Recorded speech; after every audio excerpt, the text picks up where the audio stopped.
This blind girl was forced to lie on the train tracks and await the worst. But before anything terrible happened, a millionaire rescued her. Everything seemed resolved until he tripped and... Watch until the end to discover the ending of this story. Leave your comment and subscribe to the channel to support my work. The icy wind whipped against Walter's face as he drove his car down the deserted highway. Night had fallen several hours ago, and the exhaustion from another endless workday weighed heavily on his shoulders. The headlights illuminated the road ahead, revealing the fog that was beginning to form close to the ground. At 55 years old, Walter Smith had built an empire from scratch. He owned one of the largest construction companies in the state, respected by his peers and feared by his competitors. But tonight, something in his chest bothered him, a strange feeling he couldn't explain.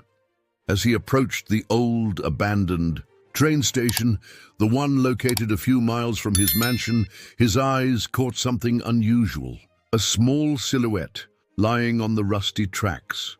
For a moment, he thought he was imagining things. Tiredness often played tricks on his mind. But as he slowed down and looked more closely, his heart almost stopped. It was a child. Walter slammed on the brakes, the car skidding slightly on the wet road. Without a second thought, he jumped out of the vehicle, leaving the door open. The fine rain that was beginning to fall didn't stop him from running towards the tracks. My God, he murmured as he approached. It was a girl. She couldn't have been more than 10 years old. She was lying on her back, looking at the dark sky with empty eyes. Her dirty and torn dress betrayed days, maybe weeks of abandonment. "Hey, kiddo, are you okay?" he called out, crouching beside her. The girl didn't answer, didn't move. For a terrifying moment, Walter feared the worst. But then he noticed the slight movement of her chest. She was breathing. That's when he realized her eyes, although open, didn't move. They didn't focus on anything. They were the eyes of someone who couldn't see. A distant sound made his blood run cold. The whistle of a train. "We need to get out of here," he exclaimed, trying to stay calm as he leaned down to pick up the girl. In his arms, she was so light, so fragile, but as he tried to stand up, his foot got caught on a loose piece of the rail. The loss of balance was inevitable. Walter felt his body lose control, and in a moment of pure terror, he realized he was falling with the child. They rolled off the side of the tracks, down the small, muddy embankment. The businessman used his own body to protect the girl during the fall, feeling rocks and twigs scratch his back through his expensive suit. The final impact was against a wire fence. At the same moment, the train roared past on the tracks above them, its enormous cars shaking the earth beneath their bodies. For a few seconds, Walter lay there, in the mud, hugging the small figure against his chest, his heart beating so hard it felt like it wanted to escape. They had escaped a terrible death by inches. When he finally managed to sit up, he noticed the girl was trembling, not from cold, he realized, but from fear. She clung to him as if her life depended on it. "It's okay now," he whispered, trying to calm her. "You're safe." With difficulty, he managed to get up, still carrying the girl. The rain had increased, and they needed to get out of there. He climbed the embankment carefully, his Italian shoes slipping in the mud. Upon reaching his car, he placed the girl in the passenger seat with great care. It was only then, under the interior light of the vehicle, that he could clearly see her condition. In addition to her dirty and torn dress, she had marks on her arms, as if someone had held her tightly. Her dark hair was tangled, and her pale skin showed signs of malnutrition. "What's your name?" he asked gently, as he took off his coat and placed it over her shoulders. For a long moment, she remained silent. Then, in a voice so low that he could barely hear, she replied, "Eleanor." "Eleanor," he repeated, trying to convey reassurance in his voice. "I'm Walter. Can you tell me what you were doing out there on the tracks?" The girl clutched the coat against her body, as if seeking protection. Her unfocused eyes seemed even more disturbing under the artificial light. "She said I should wait there," she finally replied. Said I was supposed to rest, that everything would be okay. A shiver ran down Walter's spine. What kind of monster would be capable of doing something like that to a child, especially a blind child? Who said that, Eleanor? But the girl just shook her head, closing in on herself. It was clear he wouldn't get any more information from her at that moment. Walter started the car, also turning on the heater. As he drove towards his mansion, his mind raced. He needed to take the girl to a hospital, then to the police. Someone must be looking for her. A child couldn't exist without a family, without a past. But something inside him told him the situation was much more complex than it seemed. The way Eleanor had been abandoned, her words about someone telling her to rest on the tracks, there was something deeply wrong with that story. What Walter didn't know, as he drove through the rainy night with that small, silent passenger beside him, was that his life was about to change forever. That this seemingly casual encounter would open doors to a past he had tried to bury, revealing secrets he never imagined possible. The Smith mansion was an imposing structure with its wrought iron gates and meticulously manicured gardens. As Walter's car passed through the entrance, Martha, the housekeeper who'd worked for him for over 2 decades, was already waiting at the door, worried about his unusual lateness. The grey-haired lady's expression changed instantly when she saw the small, fragile figure her employer was carrying in his arms. Eleanor had fallen asleep during the ride, physically and emotionally exhausted. "Good heavens, who is this child?" Martha asked, clearing the way for Walter to enter. "What happened to her?" "Prepare the guest room, Martha," he ordered, his voice demonstrating an urgency the housekeeper rarely heard, "and bring clean clothes, the warmest you can find." As Martha hurried to carry out the orders, Walter took Eleanor to the living room. The girl weighed no more than a feather in his arms, and that deeply disturbed him. As he laid her on the couch, he noticed for the first time the small bruises on her bare feet. How long had she been wandering before being left on those tracks? "Sir," Martha called, returning hastily, "the room is ready. I set aside some old clothes of Mrs. Abigail's from when she was a girl. I think they'll fit." The mention of Abigail's name made Walter hesitate for a moment.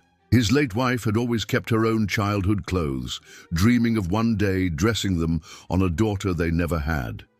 Now, those pieces would serve to warm an abandoned child that fate had placed in his path.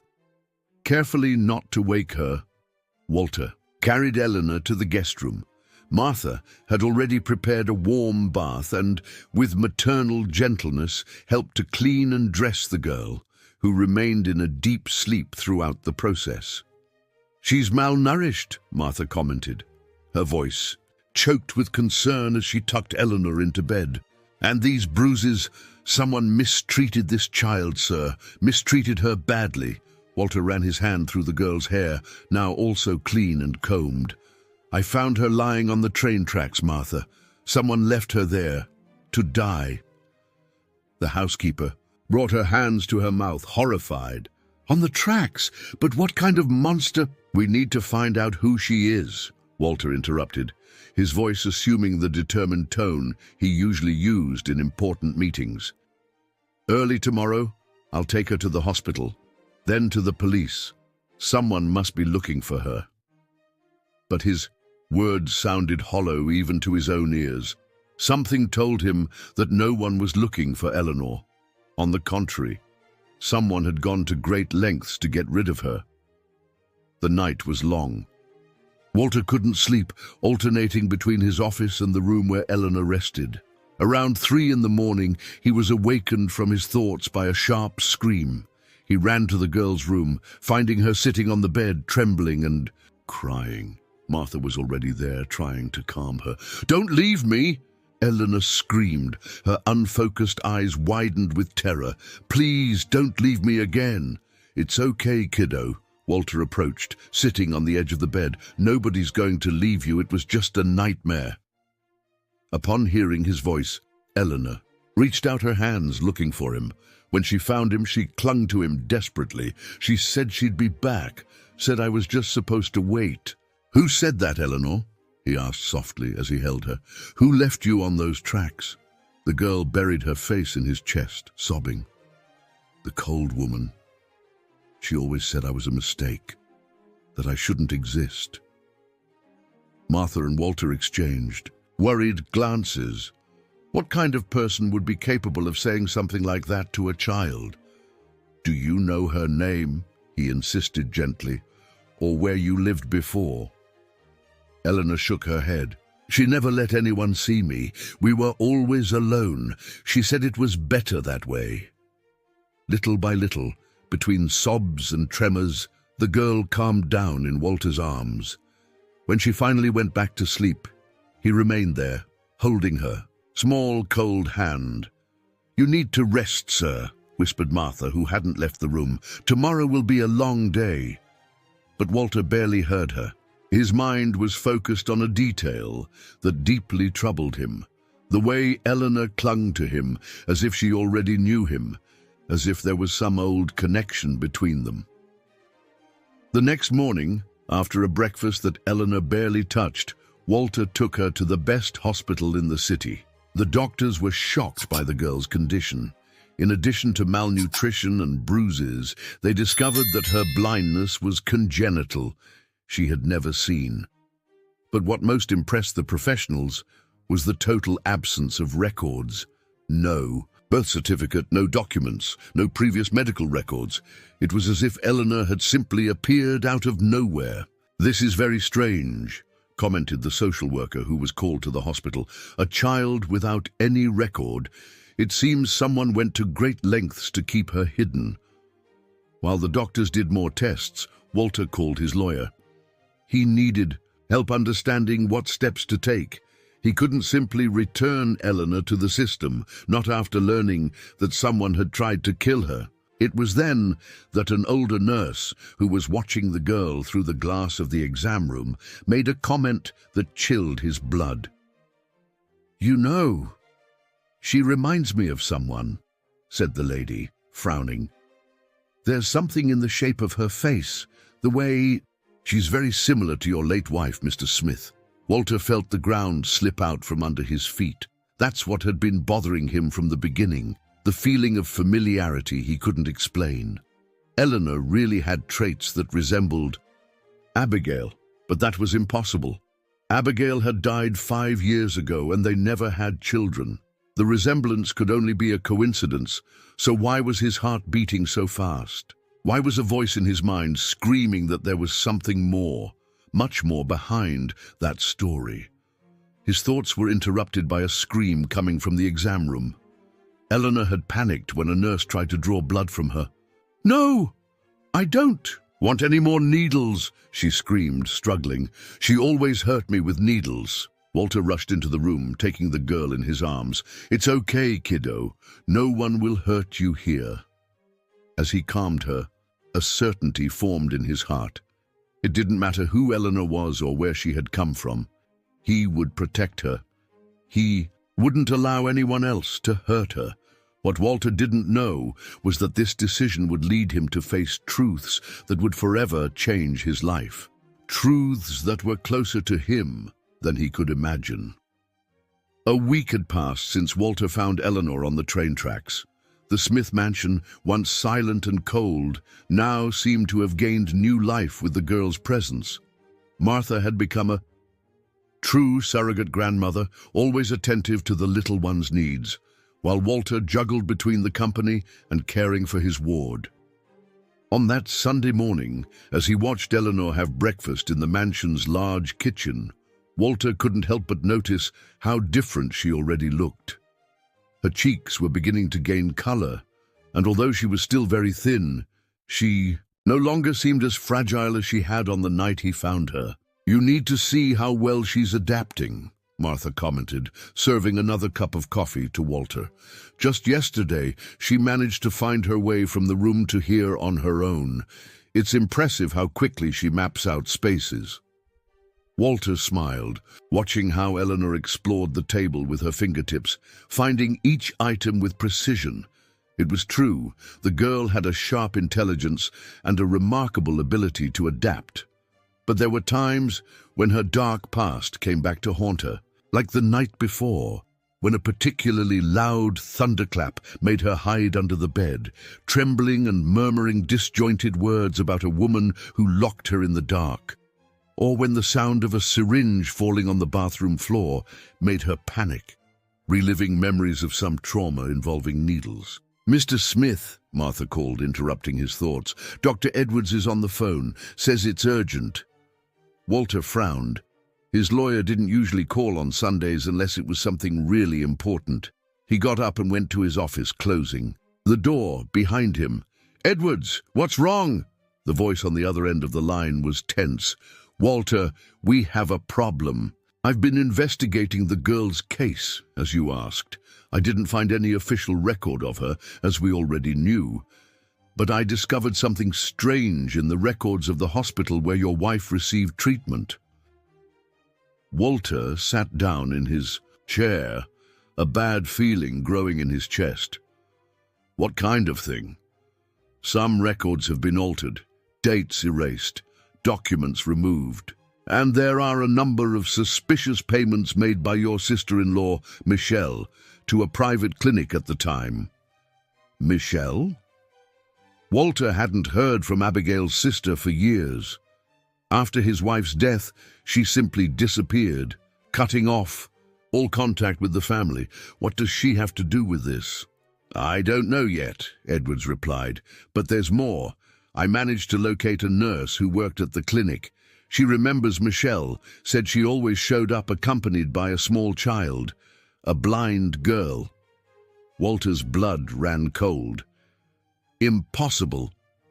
"The nurse said the girl was kept hidden, that no one could see her, and that Michelle treated her in a, well, not very maternal way." Before Walter could process that information, he heard a noise coming from the kitchen, a scream from Martha, followed by the sound of something breaking. "I need to hang up," he said hastily, running to see what had happened. The scene he found in the kitchen made his heart stop. Eleanor was curled up in a corner, trembling, while Martha tried to calm her. On the floor, shards of a broken cup were scattered. But that's not what caught Walter's attention. It was the woman standing in the kitchen doorway, her eyes fixed on the girl, with an expression that mixed shock and something else. Something disturbing. Michelle. "How did you find me?" Walter asked, instinctively placing himself between his sister-in-law and Eleanor. Michelle turned her eyes away from the girl and stared at him. She was different from the last time he had seen her, thinner, with deep, dark circles under her eyes and an almost feverish air. "It wasn't difficult. People talk, Walter, especially when an important businessman like you starts asking questions about a mysterious child." Her voice had a strange, almost manic tone. She took a step forward, and Eleanor let out a low moan, clinging to Martha's legs. "The cold woman," the girl whispered, her whole body trembling. "She's back." Walter felt like he'd been punched in the stomach.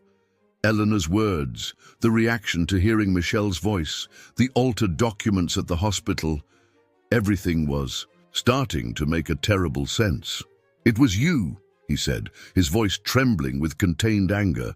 "You're the one who left her on those tracks." Michelle let out a humorless laugh. "You don't understand anything, Walter. You never did. Always so busy with your perfect life, your company, your marriage to my sister. You never noticed what was right under your nose." "What are you talking about?" "She's your daughter, Walter." The words came out like poison from her mouth. "Your daughter with me. The fruit of that night, 10 years ago, when Abigail was traveling. The night you tried so hard to forget." The world seemed to spin around Walter. That night, the only moment of weakness in his marriage, a night of drinking and loneliness, a mistake he buried deep in his memory, vowing never to think about it again. "Impossible," he muttered, but the pieces were already fitting together in his mind. The familiarity he felt upon seeing Eleanor, the traits that resembled Abigail, It wasn't his wife the girl resembled. It was Michelle, her sister. "I found out I was pregnant 2 weeks later," Michelle continued, her voice now filled with bitterness. "But you had already gone back to your perfect life with her. So I decided to keep my gift, my revenge." Revenge? Walter could barely process what he was hearing. Revenge against whom? Against an innocent child. Against all of you. Michelle's voice rose, causing Eleanor to shrink even further. "Abigail always had everything. The love of our parents, the perfect husband, the life I deserved. So I thought, what better way to destroy her than to create the living proof of her beloved husband's betrayal. But Abigail died before I could reveal the truth, yes." Michelle laughed, a sound that chilled everyone in the kitchen. "And then I realized it would be even better. You would live with your guilt, and I would have my little reminder of what you took from me." "You kept her hidden all these years," Walter said, the realization hitting him like waves. "Mistreated her, deprived her of everything." "She was mine," Michelle screamed, her face contorting into a mask of fury. "Mine to raise, mine to punish, mine to try to kill," Walter interrupted, his voice trembling with rage. "Is that what you tried to do that night? Kill her?" For a moment, something seemed to falter in Michelle's eyes. I couldn't look at her anymore. Every day she looked more like you, even without being able to see. The same way, the same gestures. It was as if you were tormenting me through her."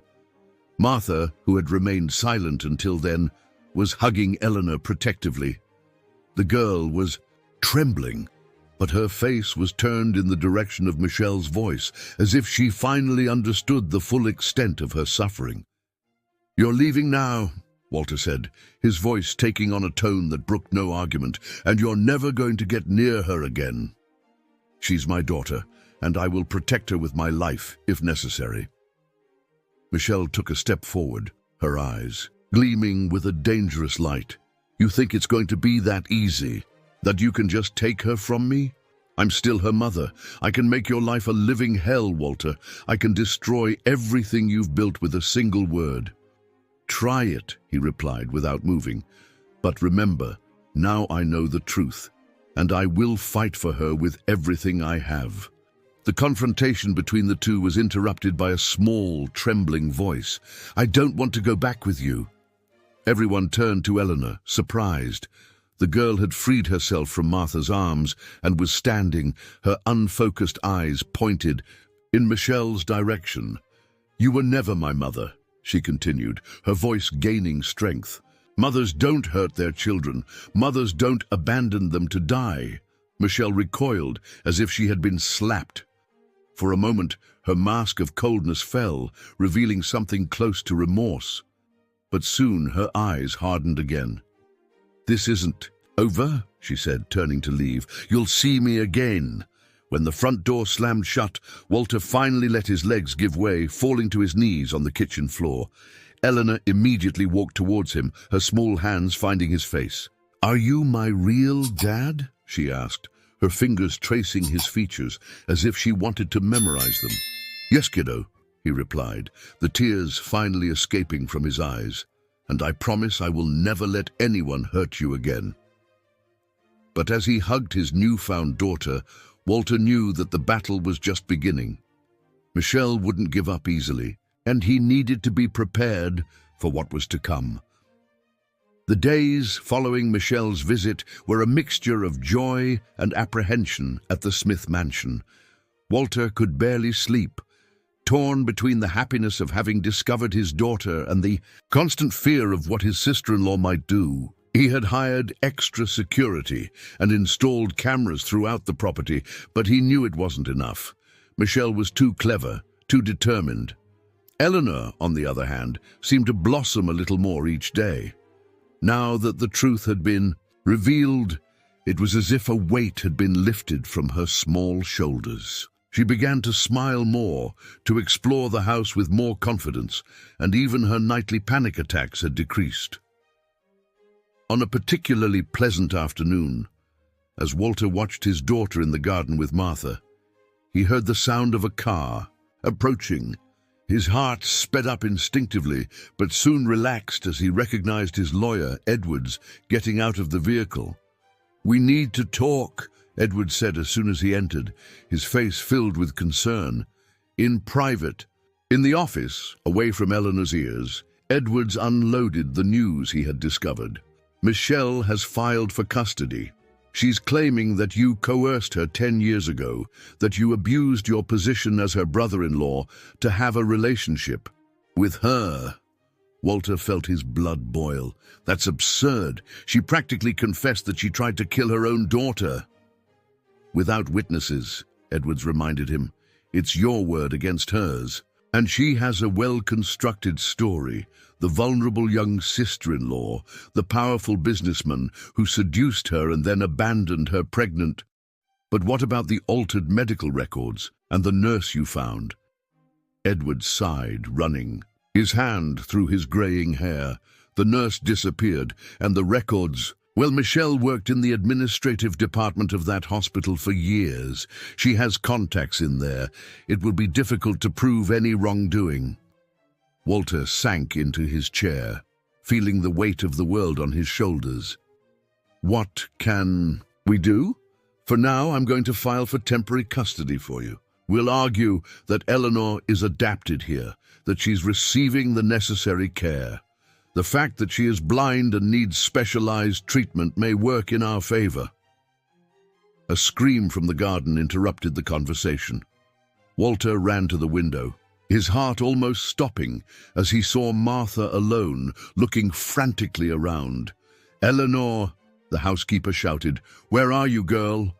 Walter ran down the stairs with Edwards on his heels. Upon reaching the garden, he found Martha on the verge of tears. "I only turned away for a second," she sobbed. "She was here, playing with the flowers, when I looked again." "Eleanor!" Walter shouted, his voice echoing through the garden. The silence that followed was deafening. The security guards began to search the property. Walter ran from one side to the other, calling for his daughter, the panic growing with each unanswered minute.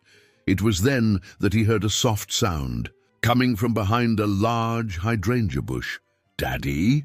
Eleanor's voice was just a whisper, but to Walter it was like music. He ran over there, finding his daughter huddled among the flowers, trembling. "What happened, kiddo? Why did you hide?" "I heard her," Eleanor replied, clinging to him. "Her voice, she was talking to someone near the wall." Walter felt a chill run down his spine. "Michelle? You heard Michelle?"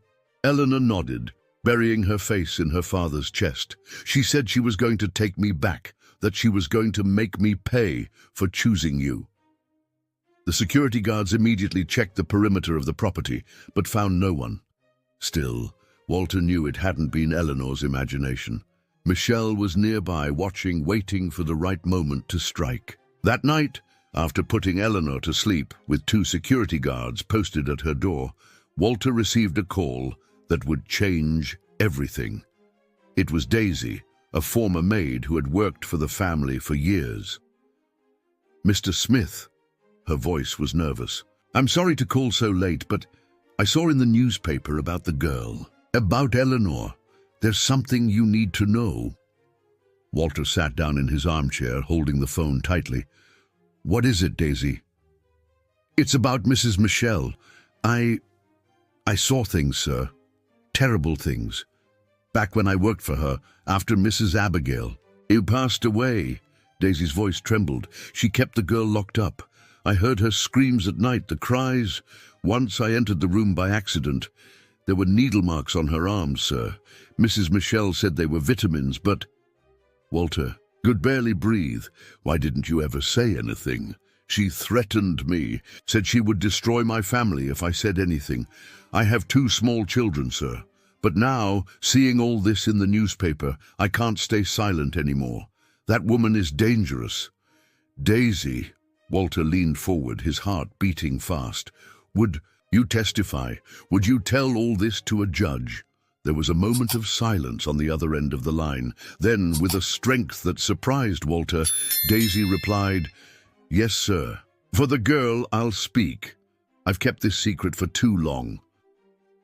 When he hung up the phone, Walter went up to Eleanor's room. His daughter was sleeping peacefully, clutching the doll that Martha had given her. Watching her there, so small and vulnerable, he made a silent promise, no matter what it cost, he wouldn't let Michelle hurt her again. What he didn't know was that his sister-in-law had already set in motion a plan that would threaten not only Eleanor's safety, but the very lives of everyone he loved. A plan born of years of bitterness and obsession, which would turn the next few days into a nightmare from which there might be no escape. The preliminary hearing for Eleanor's custody was scheduled for 3 days from now. Walter could barely concentrate on work, delegating most of his responsibilities in the company to his directors. His only concern was ensuring that his daughter remained safe and with him. That morning, while they were having breakfast on the back porch, Eleanor seemed especially quiet. Her fingers were playing with the edge of the tablecloth, a habit that Walter had noticed appearing whenever she was anxious. "What's wrong, kiddo?" he asked gently, covering her hand with his. "Am I going to have to see her?" Eleanor's voice was almost a whisper. "At the hearing, am I going to have to be near her?" Walter's heart squeezed. "No, honey. You don't even need to go to the courthouse. Martha will stay here with you while I take care of everything." But there was something more in Eleanor's unfocused eyes, something she seemed hesitant to say. Walter waited patiently, already knowing the signs of when his daughter struggled to express her deepest fears. "Dad," she finally began, her voice trembling slightly, "there's something I never told you about what she did." Walter felt his stomach turn. In recent weeks, Eleanor had begun to reveal small fragments of her past with Michelle, each one more disturbing than the last. But something in her tone now suggested that this was different. "You can tell me, honey. I'm here." Eleanor squeezed her father's hand tightly. She recorded. When she hurt me, when she locked me in the dark. She always said she was recording, that one day she was going to show everyone how bad I was, how I deserved it all. Walter's blood ran cold.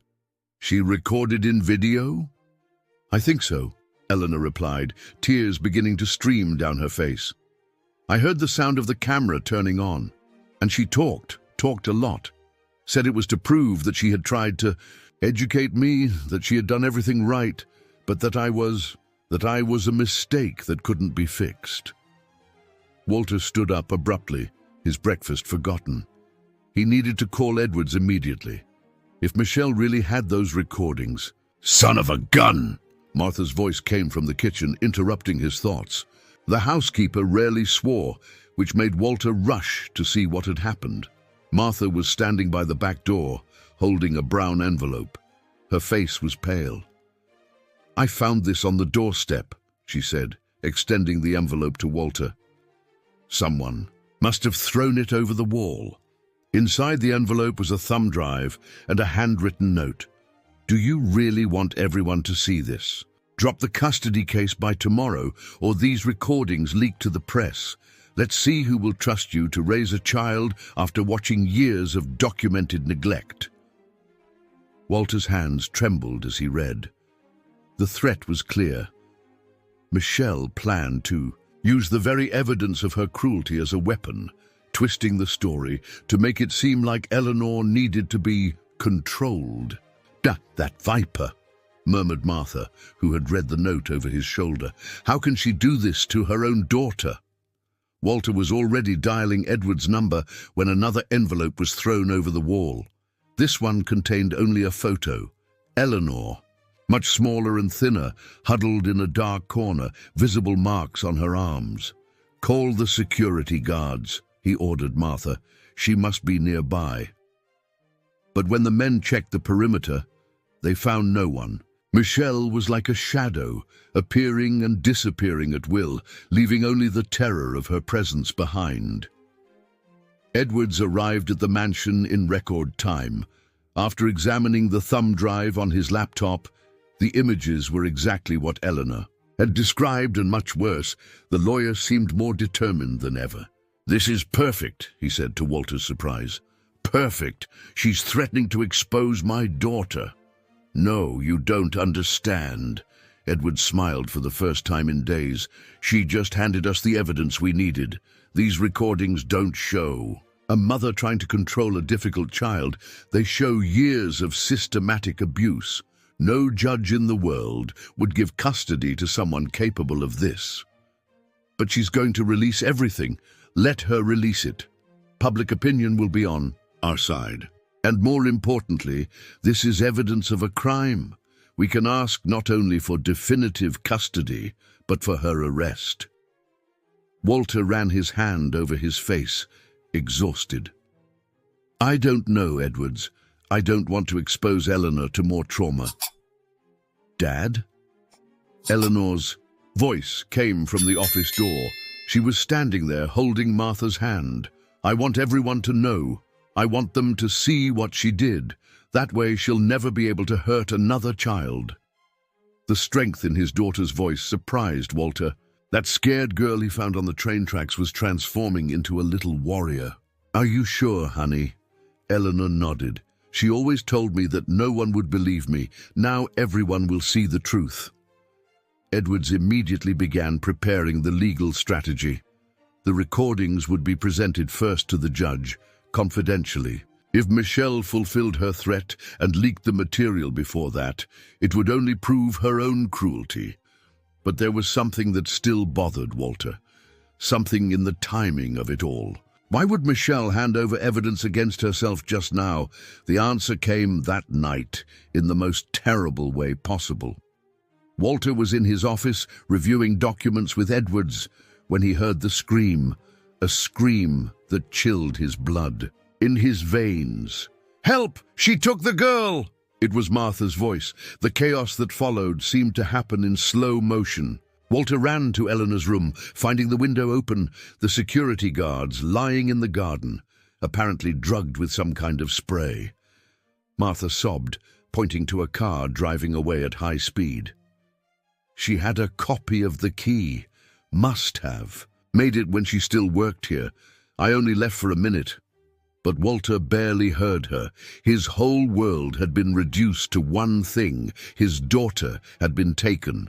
And he knew, with a certainty that destroyed him from within, that Michelle was no longer playing games. The threats, the recordings, it had all been a distraction. While they worried about the hearing, about the evidence, she planned her real coup. "She's going to hurt her," he whispered, the terror taking over his body. "This time, she's really going to hurt her." What Walter didn't know was that the nightmare was just beginning, and that the next few hours would require more strength and courage from him than he had ever imagined possessing. The hours following Eleanor's disappearance were the longest of Walter's life. The mansion, once so silent, was now swarming with activity. Edwards had activated his contacts, and several private investigators were scouring every inch of the property for clues. Martha wouldn't stop crying, blaming herself for what had happened. "I should have stayed in the room. I should never have left her alone." Walter, although his heart was shattered, tried to remain calm. He knew that losing his head now wouldn't help anything. He needed to think like Michelle, anticipate her moves. "The security guards are starting to wake up," one of the investigators informed him, entering the office. Whatever was used to neutralize them, it was strong.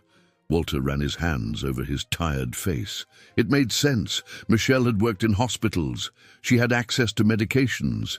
She had probably planned every detail of this kidnapping. That's when his cell phone rang. Unknown number. "Hello? She's crying, you know."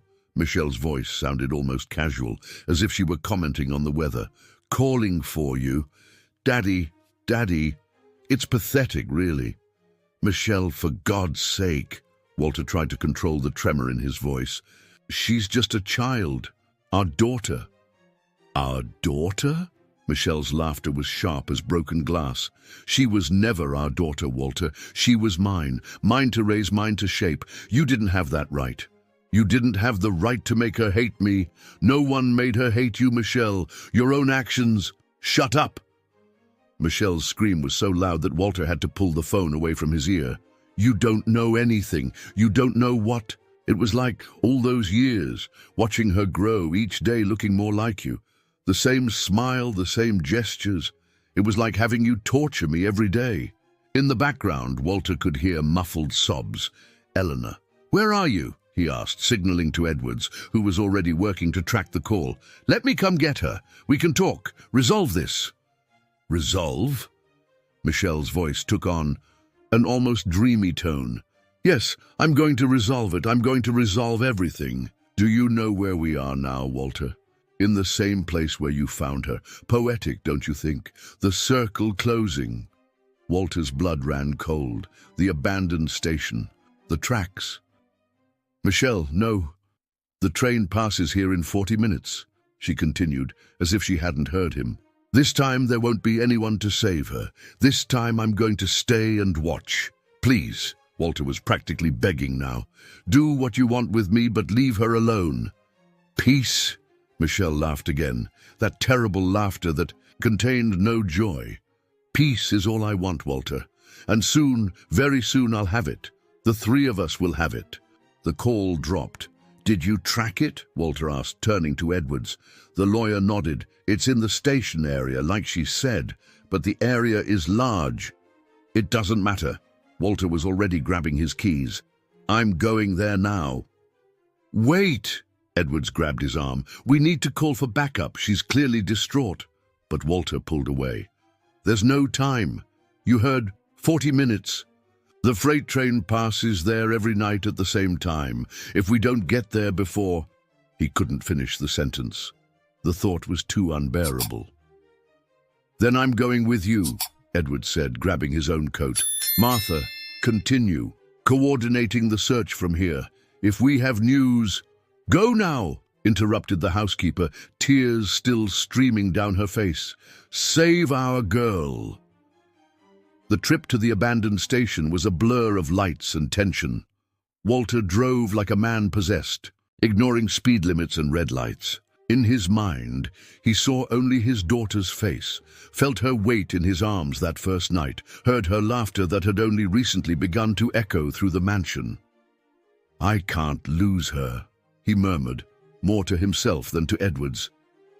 Not now, not like this.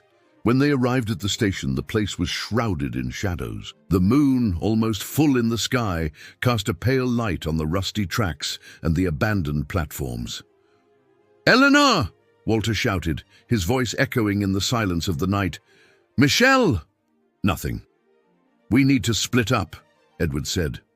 I'll go. Along the platform you check the tracks, but be careful. In the state she's in. Walter barely heard the rest. He was already running, his eyes scanning every shadow, every dark corner. Where had she taken them? Where?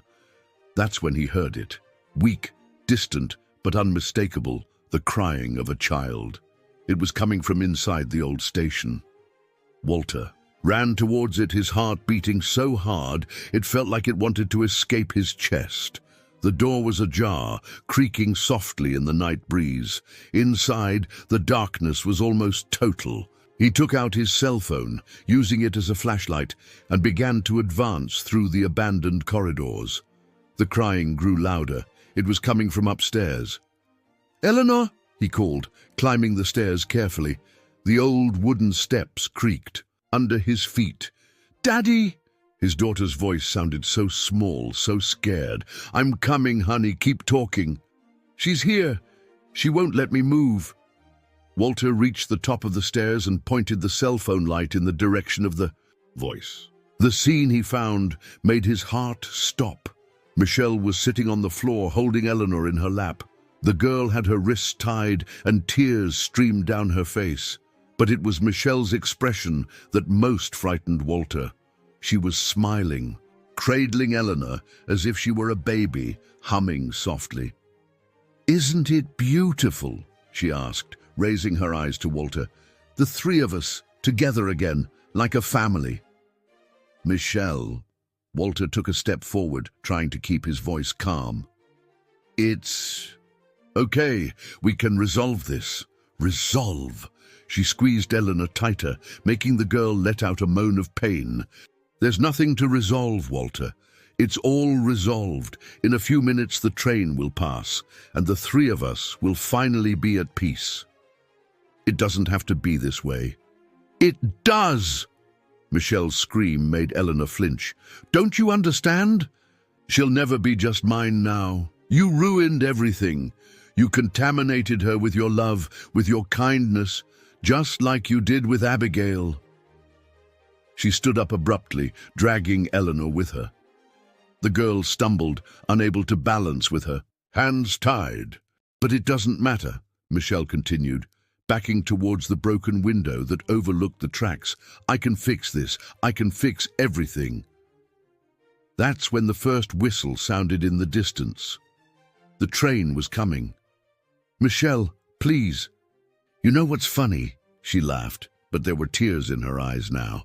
"I really thought I could make it work, that I could raise her to love me, only me. But she was always yours. From the first day she was always more yours than mine."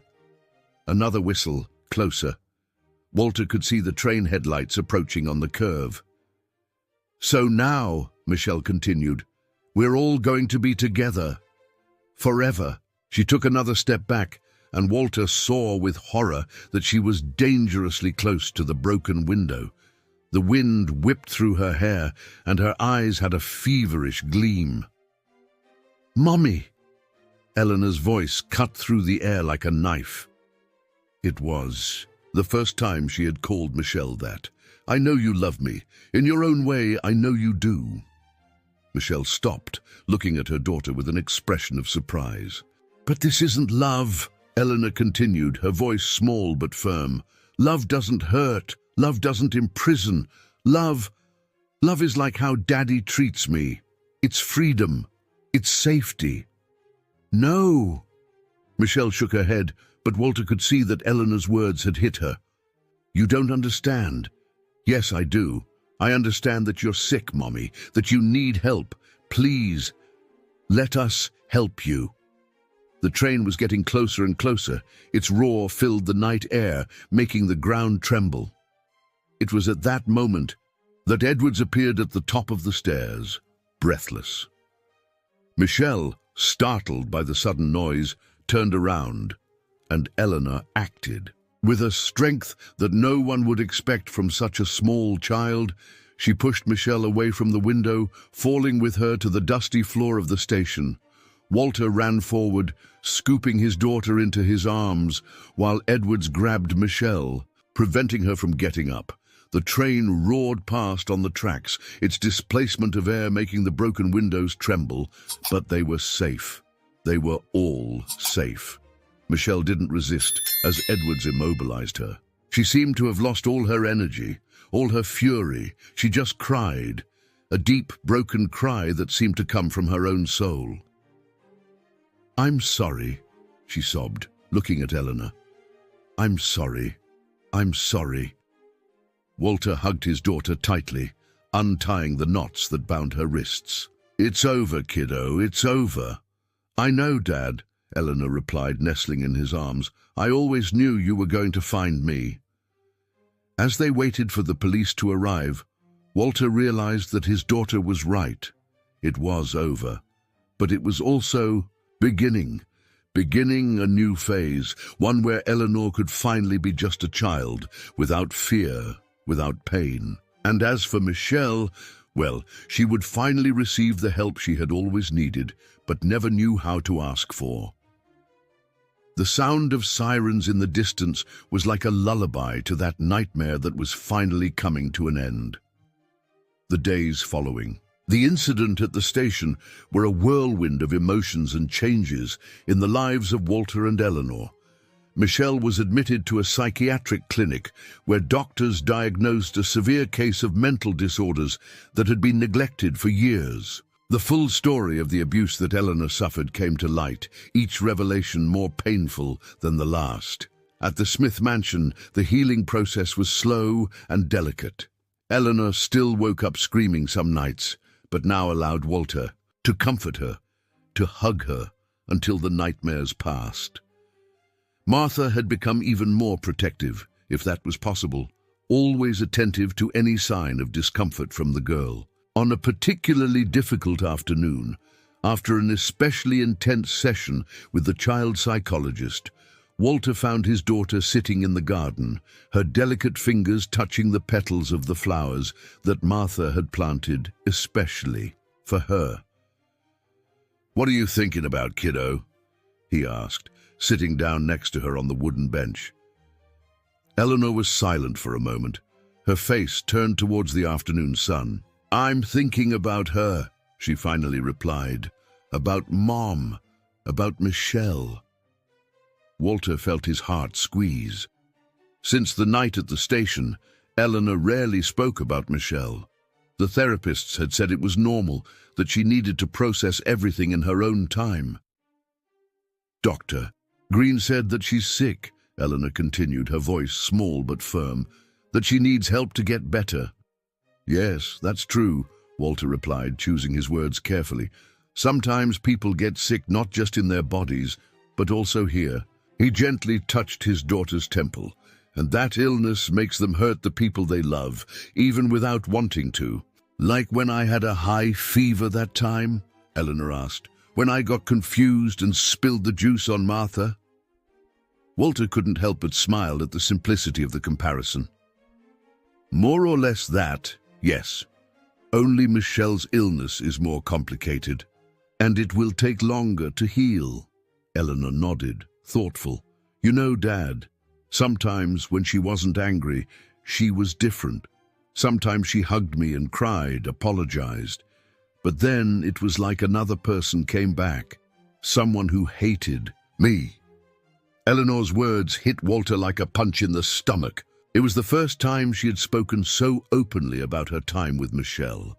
"And there were the voices," she continued, her hands now clenching the fabric of her dress. "She talked to herself, thought there were other people in the room. It was scary." Walter pulled his daughter close, kissing the top of her head. "I'm so sorry you had to go through all that alone, my love." "But now I'm not alone anymore," Eleanor replied, a small smile appearing on her lips. "I have you and Martha, and even Edwards, who always brings those chocolates that I like." At that moment, Martha appeared at the garden door. "Snack time is ready. I made that carrot cake you love, Eleanor." The girl got up excitedly, her white cane, a gift from Walter, guiding her sure steps to the house. He stood there for a moment, watching his daughter walk away, marveling at her strength and resilience. Later that night, while working in his office, Walter received a call from Edwards. "We need to talk," the lawyer said, his tone serious. "I received some information about Michelle's past that you need to know." Half an hour later, Edwards was sitting in front of him, a thick folder on the table. "I managed to access her medical records from the last 15 years, he began. "The picture is complicated, Walter. She'd been hospitalized before, you know, right after her parents died, when she and Abigail were teenagers." Walter frowned. Abigail never mentioned this. Because she didn't know. The parents kept it. A secret, didn't want to taint the family name. Michelle spent 6 months in a clinic, was diagnosed with borderline personality disorder and other disorders. But when she got out, she refused to continue treatment. Edwards opened the folder, showing several documents. "After Abigail started dating you, her condition worsened. There was an obsession, a fixation. She started collecting photos of you, following Abigail, creating stories in her mind about how you actually loved her, but had been stolen by her sister." "My God," Walter murmured, feeling his stomach churn. That night, "The night Eleanor was conceived," Edwards continued, hesitant. "You said you were drunk, that you barely remember what happened." "Yes, it was right after a fight with Abigail. She had traveled, I was at a bar." "Michelle planned everything," Edwards interrupted. "I found records of messages from her to a friend. She knew you would be vulnerable, followed you to the bar, and—" He hesitated again. "There's evidence that she may have put something in your drink." Walter felt the world spin. All this time, he had carried the guilt of that night, the weight of the betrayal against Abigail. And now, "There's more," Edward said, his voice soft. "When Abigail died in the car accident, well, the police closed the case as a mechanical failure in the brakes, but I found a mechanic who filed a report at the time. He said that a woman had taken Abigail's car for a checkup days before, insisting that she herself would supervise the service." "No!" Walter could barely breathe. "You're saying that—" "We don't have concrete proof," Edwards interrupted quickly, "and in the mental state that Michelle is in now, we may never have it. But—" A scream from upstairs interrupted the conversation. It was Eleanor. Walter ran up the stairs, his heart beating uncontrollably. He found his daughter sitting on the bed, trembling, while Martha tried to calm her. "It was just a nightmare, honey," the housekeeper was saying. "It's okay now." "No, it's not," Eleanor sobbed. "I heard her, Dad. I heard her here in the room." Walter sat down on the edge of the bed, taking his daughter's trembling hands in his. "It was just a dream, kiddo. She can't hurt you anymore." "But she said it's my fault. That if I hadn't been born, Aunt Abigail would still be alive." Walter's blood ran cold. How could Eleanor know? "Did Michelle say that to you?" he asked softly. Eleanor nodded, still trembling. "She said that because of me, she had to hurt her sister, that it was the only way to be with you." Martha brought her hands to her mouth, horrified. Edwards, who had followed Walter to the room, made some notes in his notebook. "Listen, my love." Walter held Eleanor's face between his hands. "None of this is your fault. You are the best thing that has happened in my life, you understand. The best thing." Little by little, Eleanor calmed down. When she finally went back to sleep, Walter went down the stairs with shaky legs. "I'm going to reopen the investigation into Abigail's death," Edward said, "with this new testimony." "No," Walter interrupted, "not now. Eleanor has already been through enough trauma. Let her heal first, then we'll think about it." Edwards nodded, understanding. "What about Michelle? The doctors say she's responding well to treatment, that maybe in a few months." "She's never going to get near my daughter again." Walter's voice was firm. "Never again." When Edwards left, Walter went up to Eleanor's room again. His daughter was sleeping now, her face finally peaceful. He sat in the armchair next to the bed, preparing for another night of vigil. That's how it was now. Each day a new battle, each night a new vigil. But he didn't care. He would do anything to keep his little warrior safe, to help her overcome the traumas of the past. What he didn't know was that the biggest challenge was yet to come, because some secrets, no matter how deeply buried they are, have a habit of coming back to haunt those who try to forget them. Autumn arrived, painting the garden of the Smith mansion with shades of red and gold. 3 months had passed since the night at the abandoned station, and little by little life was beginning to find a new rhythm. Eleanor was progressing well in her therapy sessions, and Walter had hired a private teacher specializing in visually impaired children. On that Saturday morning, as he watched his daughter taking a Braille lesson in the winter garden, Walter couldn't help but smile at how focused she was, her small fingers sliding over the raised dots. "She has a natural talent," commented Mrs. Campbell, the teacher, after the lesson. "In a few weeks, she can already read simple texts, and her memory is impressive." Walter nodded, proud. His daughter demonstrated a thirst for knowledge that surprised him every day. It was as if, free from the shackles of the past, she could finally explore her full potential. It was at that moment that Martha entered the winter garden hurriedly, her face pale. "Mr. Smith," she called, her voice trembling slightly. "There's a visitor. It's Daisy." Walter felt his heart speed up. Daisy, the former maid who had worked for Michelle, hadn't given news since giving her statement to the police months ago.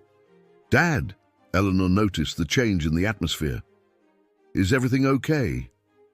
"Everything's fine, kiddo," he replied, trying to keep his voice calm. "Continue your exercises with Mrs. Campbell. I'll be right back."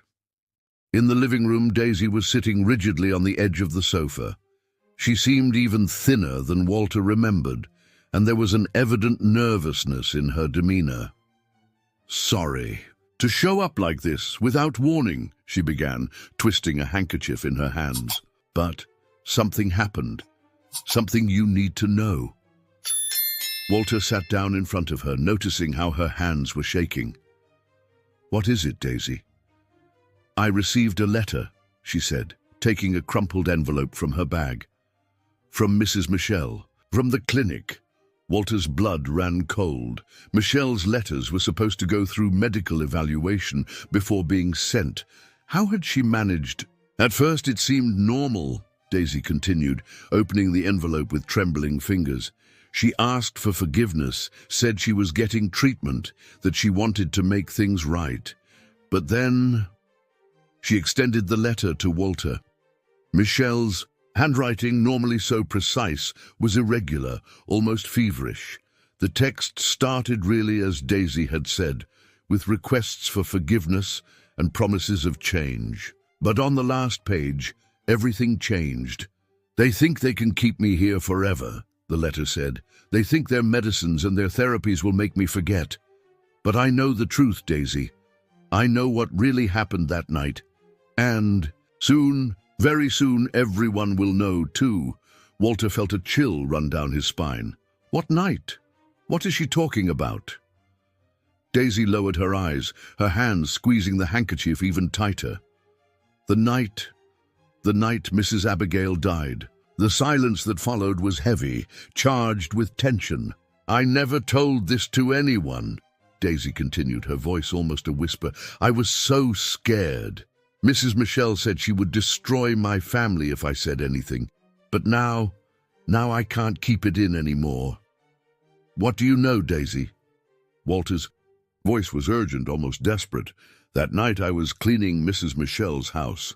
She arrived late, agitated. She was talking to herself, as she sometimes did, but this time it was different. She was laughing, saying she had finally done it, that now you would be only hers." Daisy paused, taking a deep breath. "The next day, when we heard about the accident, I should have realized, I should have said something, but I was so scared." "What else does the letter say?" Walter asked, trying to maintain his composure. "There's more?" Daisy took another piece of paper from her bag. "This was hidden inside the envelope. It's a diary page, I think. From the time..." Walter took the paper with trembling hands. It was clearly older, yellowed with time. Michelle's handwriting, still controlled at that time, covered both sides. "I finally did what needed to be done," the text read. "Abigail never understood. She had everything. She always had everything. Our parents adored her. Everyone adored her. And then she got you too. But now the game has changed. The brakes were so easy to sabotage. No one will find out. And when she's gone, you'll need comfort. I'll be there for you, Walter. I always have been."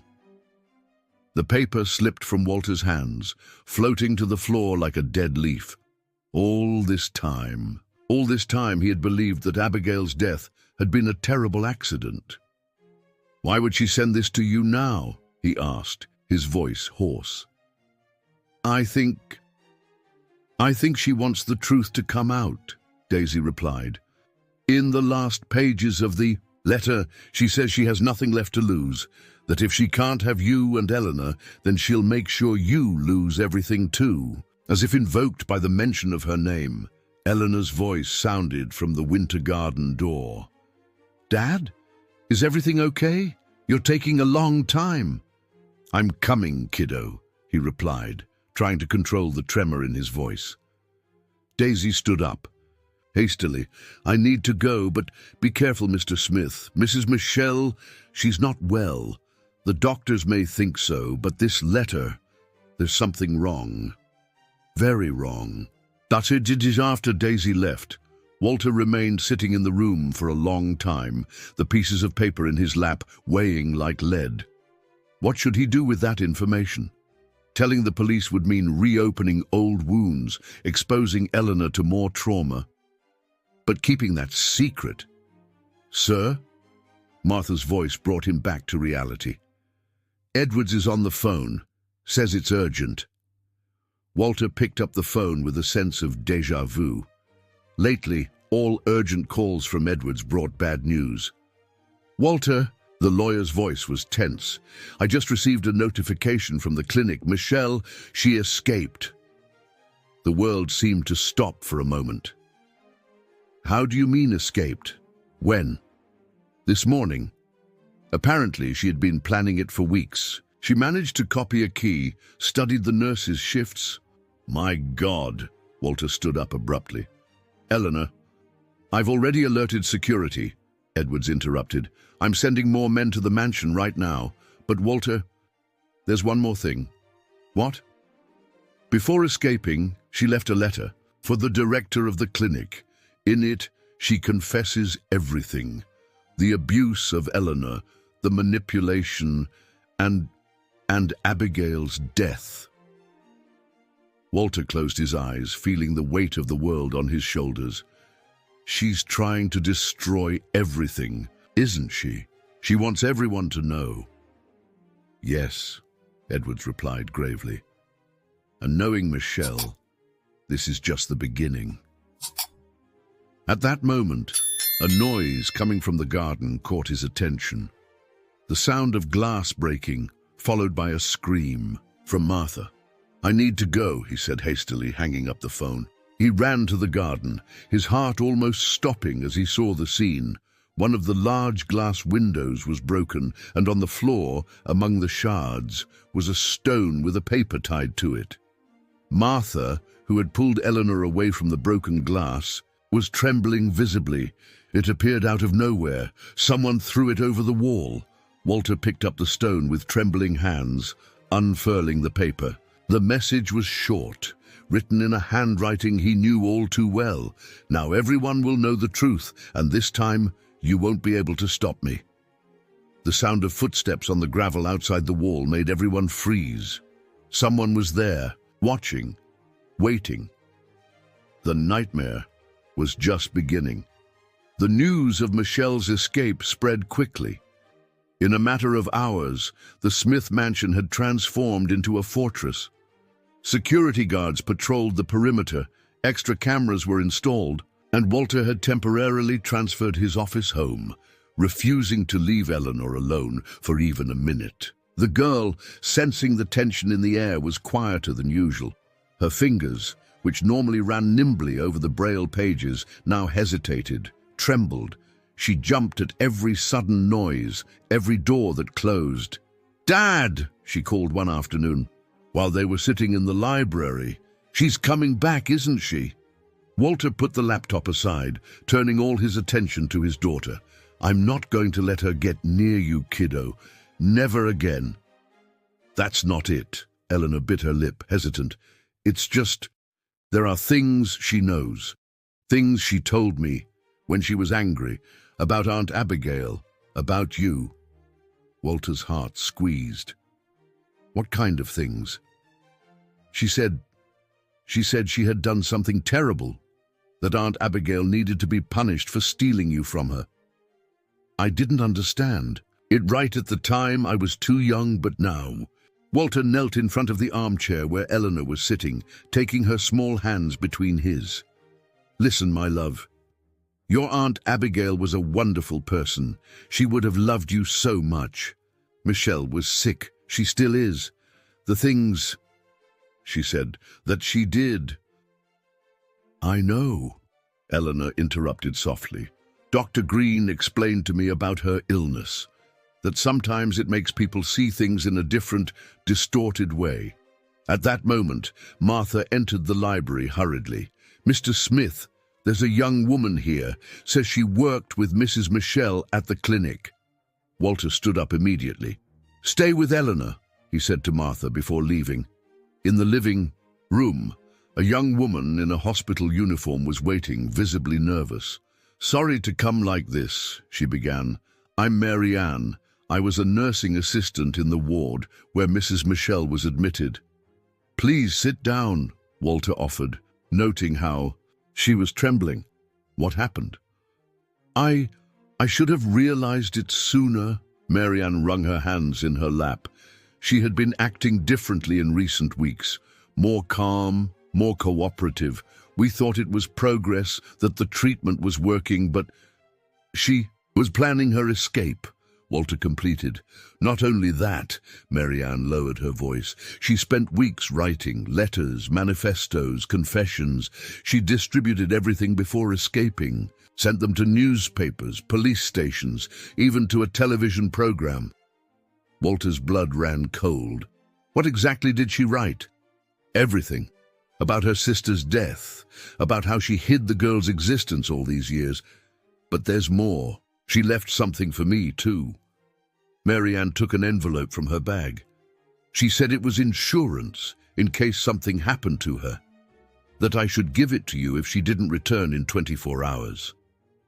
With trembling hands, Walter opened the envelope. Inside there was a single sheet of paper and a small key. "There's a safe," the letter said, "in the basement of my old house. There you will find all the evidence you need, Walter.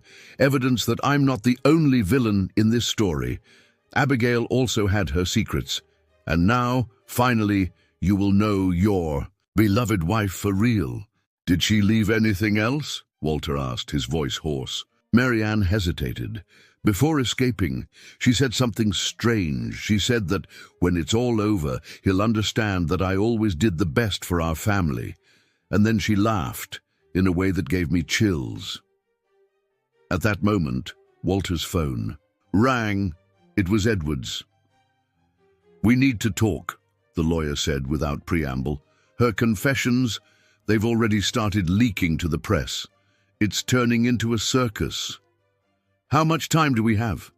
"Hours, maybe. The afternoon newspapers should already publish the first articles. And there's more. They found the car she used to escape. It was abandoned near her old house." The old house, where the safe was. Edward's. Walter felt his heart race. "I need you to come here, now." Half an hour later, they were all gathered in the office. Walter, Edwards, and Mary Ann, who had agreed to stay to tell everything she knew about Michelle's last days in the clinic. "She spent hours writing," Mary Ann was saying. "When we thought she was sleeping, she was actually filling pages and pages with her memories. It was like an obsession." "And no one found that suspicious?" Edwards asked. "The doctor said it was part of the therapeutic process, that she needed to put everything out." Mary Ann lowered her eyes. "Now I see that it was all part of the plan." "We need to go to that house," Walter said, holding the small key. "Whatever is in that safe—" "It could be a trap," Edwards interrupted. "You know Michelle. She's calculating, manipulative. But what if it isn't? What if there really is something there, something about Abigail?" A scream coming from upstairs interrupted the conversation. It was Martha. "Mr. Smith, come quick!" They ran up the stairs, finding Martha standing at the door of Eleanor's room, pale as a ghost. "The window," she whispered. "It was locked. I swear it was locked." The bedroom window was open, the curtains swaying in the afternoon breeze. On Eleanor's bed, perfectly made, was a piece of paper. "I always knew you would come after the evidence," the message read, in Michelle's unmistakable handwriting. "But while you look for the past, I take care of our future. Don't worry about Eleanor." This time, I'm going to do everything right. This time, I'm going to be the mother she deserves." "No!" Walter's scream echoed through the mansion. "Eleanor! Eleanor!" But only silence answered. His daughter had disappeared. Again. The security guards immediately began the search. Edwards was already on the phone, activating contacts, but Walter barely heard them. In his mind, he could only see his daughter's face, feel her weight in his arms. "How?" he murmured, falling to his knees. "How did she get in? How?" "Sir," one of the security guards ran into the room. "We found this in the garden. It was a clinic ID badge with Mary Ann's photo. Everyone turned to where the nurse had been, but she had disappeared." "My God," whispered Martha. "She was working with Michelle all along." Walter stood up, a fierce determination replacing the initial despair. "She wants me to go to the house. That's where Eleanor is." "Walter, don't," Edwards began. "Don't try to stop me." Walter's voice was sharp as steel. "Not this time. I already lost Abigail to Michelle. I'm not going to lose my daughter too." As he grabbed his keys and headed for the door, Walter knew he was probably walking into a trap. But it didn't matter. He would face whatever it took to bring his little one back. What he didn't know was that the secrets kept in that safe would forever change his understanding of the past, and that the truth about Abigail, when it finally came to light, would be more devastating than anyone could imagine. Michelle's old house was on the outskirts of the city, a Victorian building that seemed even darker under the heavy sky of that afternoon. Walter parked his car at a safe distance, watching the property. The windows were all closed, the curtains drawn. There was no sign of Michelle's car, nor any visible movement. "Let me go first," requested Edwards, who had insisted on accompanying him despite the protests. "It could be dangerous." But Walter was already getting out of the car, the small key squeezed in his hand so tightly that his fingers ached. Every second of hesitation was another second that Eleanor was in Michelle's hands. The front door was unlocked, an obvious invitation. Inside, the house smelled of mold and abandonment. Furniture covered with white sheets looked like silent ghosts watching his entrance. "The entrance to the basement is in the kitchen," Walter whispered, remembering the few times he had been there, at family dinners when Abigail was still alive. The kitchen was exactly as he remembered it, except for a thin layer of dust that covered everything. The hatch leading to the basement was in the same place, half hidden by a faded rug. "Eleanor?" he called softly. "Kiddo, are you here?" Only silence answered. With trembling hands, Walter opened the hatch. A steep staircase descended into the darkness. The air that rose was cold and laden with a strange smell, chemicals mixed with something else, something that made his stomach churn. "There's a flashlight in the car," Edward said. "I'll get it." "There's no time," Walter interrupted, already starting to descend the steps. He used the light from his cell phone to illuminate the way, each step echoing ominously in the confined space. The basement was larger than he expected, divided into several sections by makeshift walls. In the first area, dusty shelves held old family albums and dusty boxes. "My God," murmured Edwards, who had followed Walter despite his protest. The walls were covered with photos, hundreds of them. Photos of Walter over the years, at work, at social events, even in private moments. Photos of Abigail too, many with her face scratched or burned, and photos of Eleanor, from baby to recently. "She watched us," Walter said, feeling his blood run cold. All this time, a noise coming from deeper in the basement made the two men freeze. "Daddy!" Eleanor's voice was weak but unmistakable. "Eleanor, where are you, kiddo?" "Here, but be careful. She said she had surprises for you." Walter advanced through the darkness, his heart beating so hard it felt like it wanted to escape his chest. He passed through a second area, this one full of newspaper clippings, all about him, about his company, about Abigail's death. Finally, he came to a door. It was locked. "Eleanor, are you there?" "Yes, she locked me in here. Said I was supposed to wait, that you needed to see some things first." "Get away from the door, honey. I'm going to break it down." "No!" Eleanor's voice was filled with fear. "There's something wrong here, Dad." She put things on the floor. Wires. I can feel them with my feet. Walter's blood ran cold. "Don't move, honey. We'll figure something out." "Oh, he's always been so protective, hasn't he?" Michelle's voice came from behind them, making the two men turn sharply. She was standing at the entrance to the basement, a gun pointed in their direction. Marianne was beside her, looking nervous. "I was wondering how long it would take you to get here," Michelle continued, descending the steps slowly. "Always so predictable, Walter. Always doing exactly what I expect." "Let her go, Michelle." Walter's voice was controlled, but his hands were shaking. "Your fight is with me." "Fight?" Michelle laughed, a shrill and joyless sound. "This isn't a fight, darling. It's a revelation. I've come to show you who your beloved Abigail really was." She gestured with the gun, indicating a large wall safe that Walter hadn't noticed before. "Open it," she ordered. "Use the key I sent you. Come on, I want you to see for yourself." With slow movements, Walter approached the safe. The small key fit perfectly into the lock. Inside, there was a single folder. "Read," commanded Michelle. "Out loud. I want everyone to hear." Walter opened the folder with trembling hands. They were letters, dozens of them, all written by Abigail.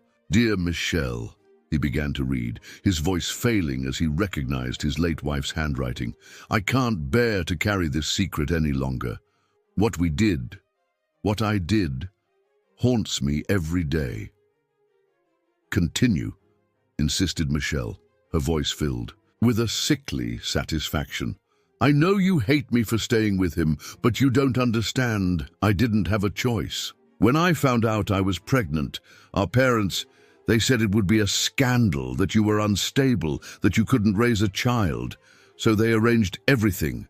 The shotgun wedding with Walter, the story that the baby was premature."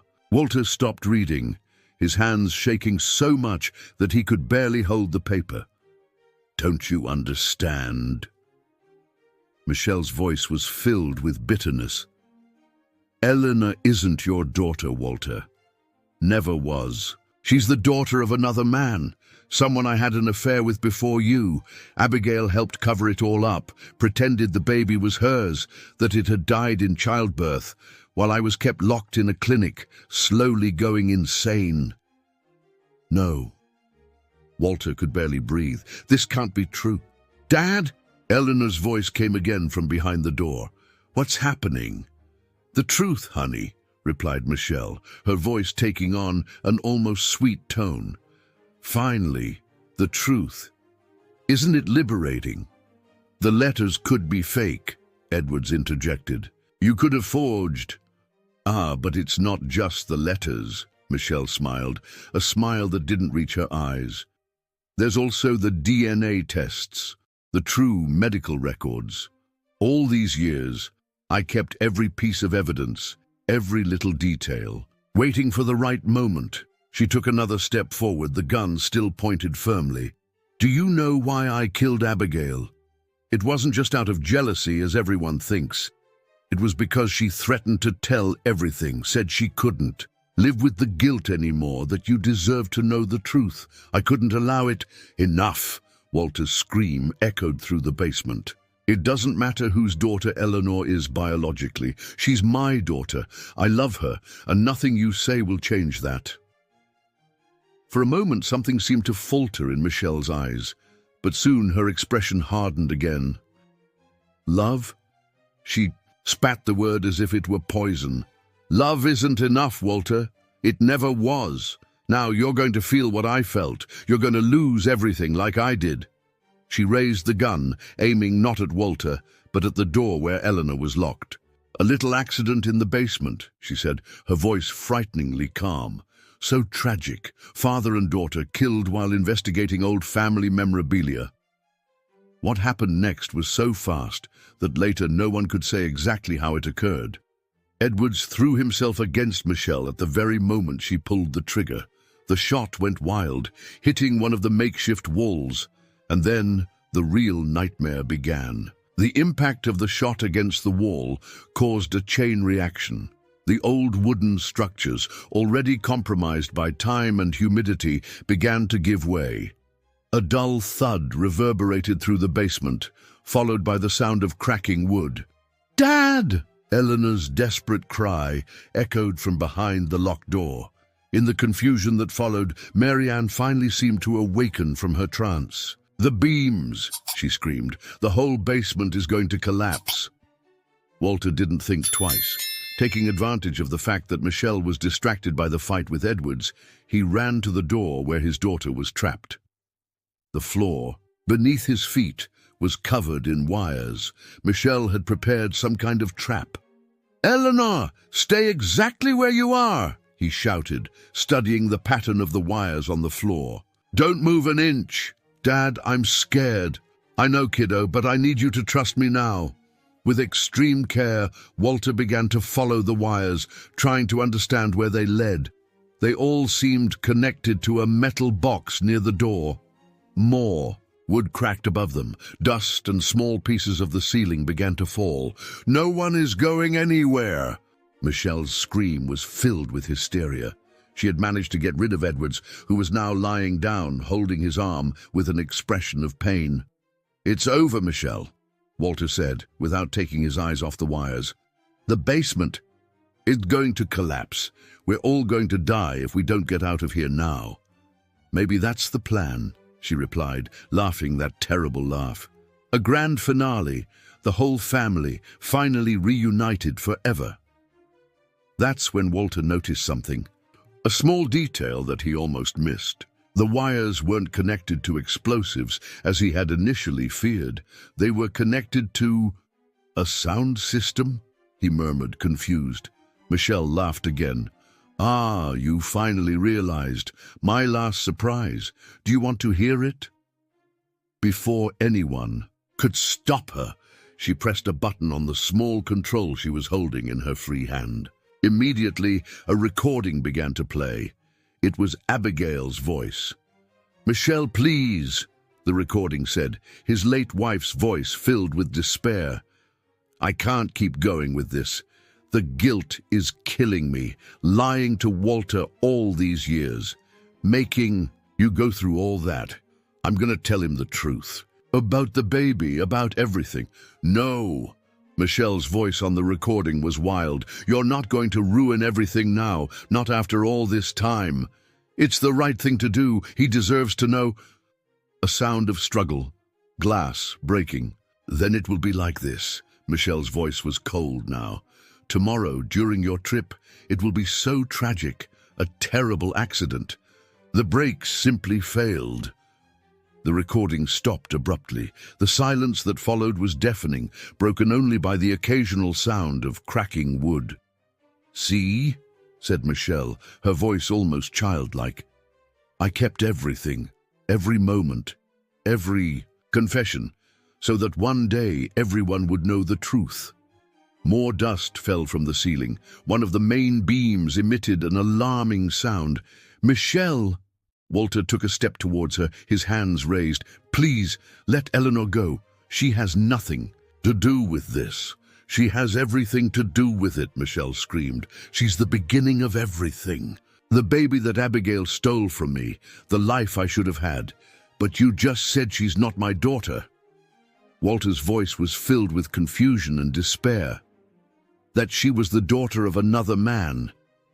Michelle's smile widened, her eyes gleaming with a manic light. "Ah, but that's the best part, the part that even Abigail didn't know. See all those letters in the safe? All those documents? They're all fake. Every word, every test, every record. I created it all. Years and years building the perfect lie." She laughed, a sound that made the hairs on the back of Walter's neck stand on end. "Eleanor is your daughter, yes. from that one night. But I needed something to destroy you completely. What better way than to make you doubt even that? The ceiling emitted another threatening rumble, closer now. "Mom," Eleanor's voice came again from behind the door, surprisingly calm. "I forgive you." The words seemed to hit Michelle like a slap. "What?" "I forgive you for everything. For the years of pain, for the fear, for the loneliness. I know you're sick, that you need help, and I forgive you." For a moment, a brief, precious moment, something changed in Michelle's face. The mask of madness seemed to crack, revealing the broken woman underneath. "No," she whispered, shaking her head. "No, you can't, you shouldn't. Bish." It was the moment Walter needed. In a swift movement, he lunged at her. The gun fired again, the bullet hitting the already compromised ceiling. This time, the rumble was deafening. The main structure finally gave way. "Eleanor!" Walter screamed, abandoning the fight with Michelle and running to the door. With a powerful kick, he managed to break it down. His daughter was exactly where he had told her to stay, trembling but alive. He caught her in his arms. At the exact moment, the ceiling began to collapse. "Get out!" shouted Edwards, who had managed to get up. "Now!" Walter ran towards the stairs, protecting Eleanor with his body. Behind him, he could hear Edwards dragging Marianne, who was screaming something unintelligible. "Michelle!" he called, stopping at the foot of the stairs. "Come on!" But she was standing in the middle of the basement, looking up with an almost serene expression as beams and pieces of the ceiling fell around her. "Finally," she whispered. "Finally at peace." "No!" shouted Eleanor, struggling in her father's arms. "Mom!" The rest of the ceiling collapsed. Walter barely managed to reach the top of the stairs before the entire basement came down, taking with it years of secrets, lies, and a woman who never knew how to love without destroying. Outside the house, as sirens began to sound in the distance, Walter held his daughter, who was crying silently, in his arms. "She's gone," Eleanor sobbed. "She's really gone." "Yes, kiddo," he replied, tears streaming down his own face. "But we're here, we're together." As the dust settled and the first police cars arrived, Walter knew that there was still much to process, much to understand. But at that moment, only one thing mattered. His daughter was safe. The rest they would face together, as it always should have been. The days following the tragedy in the basement were a blur of depositions, documents, and contained tears. Walter barely left Eleanor's room, sleeping in an armchair next to her bed, waking up at every little sound, every sigh from his daughter. The full story came to light little by little, like pieces of a macabre puzzle. Marianne, after recovering from the shock, confessed everything. How Michelle had manipulated her in the clinic, using information about the nurse's addicted brother as blackmail. How she had helped plan the escape, to create distractions, while Michelle sneaked into the Smith mansion. She said she just wanted to see her daughter, Marianne sobbed during her deposition, that she needed to tell her the truth before leaving. "Forever. I didn't know. I didn't imagine." The documents found in the safe, those that survived the collapse, revealed the extent of Michelle's obsession. Years and years of meticulous planning, every detail thought out to cause as much pain as possible.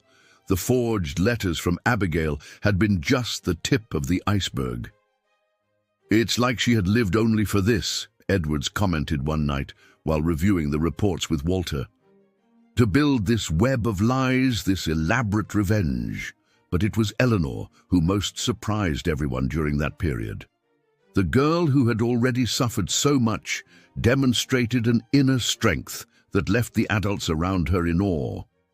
"You know, Dad," she said one afternoon while they were sitting in the garden, her favorite place for important conversations. "I think I always knew." "Knew what, kiddo?" "That she was going to leave like that. Mom, Michelle, She always said that she would only find peace when it was all over. At first I didn't understand, but now... Walter pulled his daughter closer, feeling the tears she was trying to contain soak into his shirt. "She loved you," he said softly. "In her own way, distorted and sick, but she loved you." "I know," Eleanor replied, her voice small but firm. "That's why it hurts so much. Because sometimes in some moments she was different, as if the illness let her be who she should have been." Martha, who had become even more protective after recent events, found a unique way to help Eleanor process everything.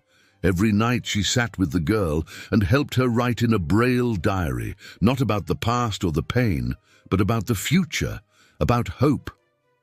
"It's like planting a garden," explained Martha in her simple wisdom. "Sometimes the soil is poisoned, hurt, but if we take care of it properly with time and love, even the most beautiful flowers can bloom there." One morning, about 2 weeks after the tragedy, Walter found his daughter sitting at the piano he had bought for her months ago, a gift she had barely touched until then. "Mrs. Campbell said that music can help express what words can't," Eleanor said when she sensed her father's presence. "Can I play something for you?" Walter sat down next to her on the piano bench, watching as the small and delicate fingers of his daughter found the keys with precision. The melody that emerged was simple, almost a lullaby, but laden with an emotion that made his heart squeeze. "It's beautiful," he said when she finished. "Did you compose it?" Eleanor nodded. "It's for her, for the part of her that was good, that could have been saved if someone had realized before how sick she was." It was at that moment that Walter realized his daughter wasn't just surviving the trauma, she was transforming it into something bigger, something that could help others. "You know what I want to do when I grow up, Dad?" she asked, her fingers still gently caressing the piano keys. "I want to help children like me, and people like her, so that no one else has to go through what we went through." Walter felt his heart fill with a pride so great that he could barely contain it. "And you will, my love. You will do all that and much more." That night, as he watched his daughter sleep, Walter reflected on how unpredictable life could be. How fate sometimes used the greatest tragedies to teach us the most important lessons. Edwards had brought more news earlier. The investigators had found old diaries of Abigail, real this time, hidden in his late wife's house.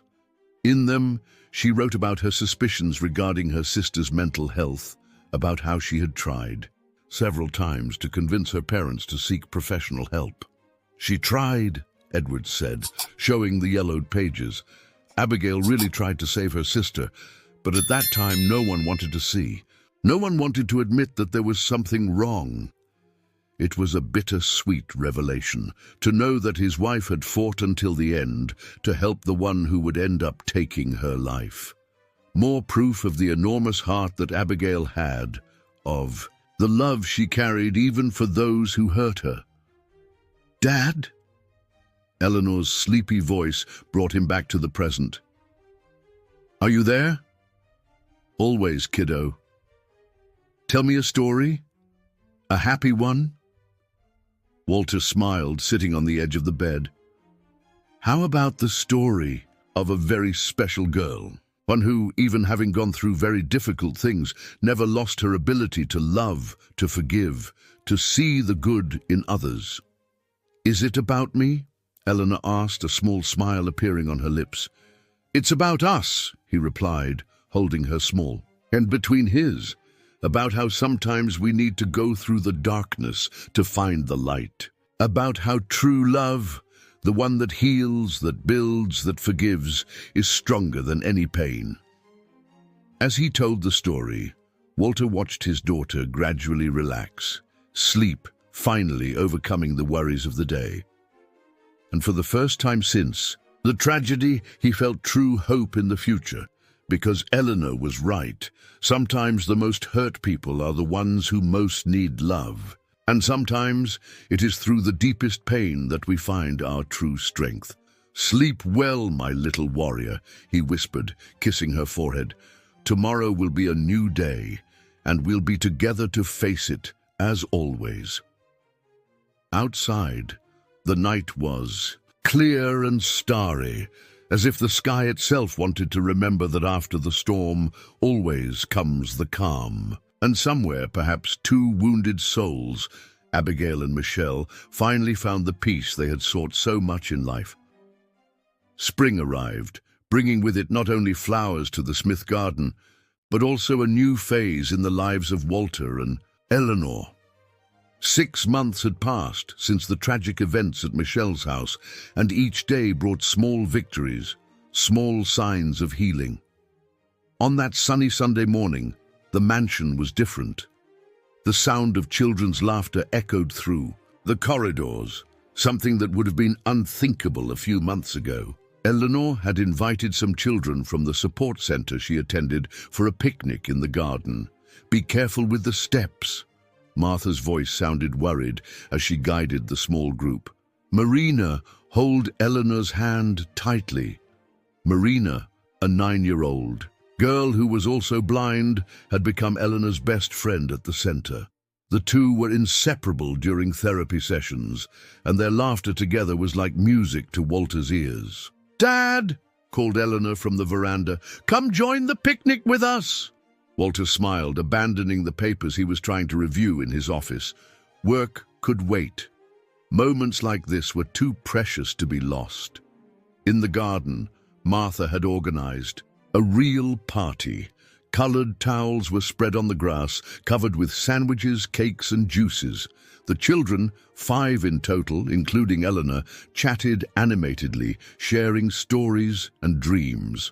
"And then I told Dr. Green that I wanted to learn to play the violin," said Pedro, a 12-year-old boy who had lost his sight in an accident. "She said she'll help me find a special teacher." "Music is very important," Eleanor replied, her face illuminated by the morning sun. "It helps us express what we're feeling, doesn't it, Dad?" Walter, who had sat down discreetly on one of the towels, nodded before remembering that most of the children couldn't see him. "Yes, kiddo, and you've been expressing yourself better and better on the piano." It was true. It was at that moment that Walter realized his daughter wasn't just surviving the trauma. She was transforming it into something bigger, something that could help others. "You know what I want to do when I grow up, Dad?" she asked, her fingers still gently caressing the piano keys. "I want to help children like me, and people like her, so that no one else has to go through what we went through." Walter felt his heart fill with a pride so great that he could barely contain it. "And you will, my love, you will do all that and much more." That night, as he watched his daughter sleep, Walter reflected on how unpredictable life could be, how fate sometimes used the greatest tragedies to teach us the most important lessons. Edwards had brought more news earlier. The investigators had found old diaries of Abigail, real this time, hidden in his late wife's house. In them, she wrote about her suspicions regarding her sister's mental health, about how she had tried several times to convince her parents to seek professional help. "She tried," Edwards said, showing the yellowed pages. "Abigail really tried to save her sister, but at that time no one wanted to see.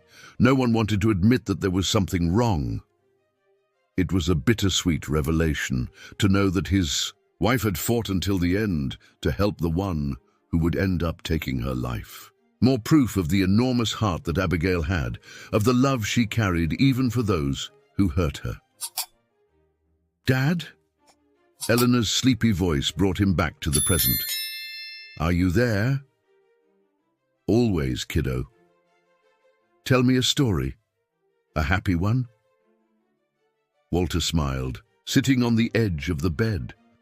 "How about the story of a very special girl, one who, even having gone through very difficult things, never lost her ability to love, to forgive, to see the good in others?" "Is it about me?"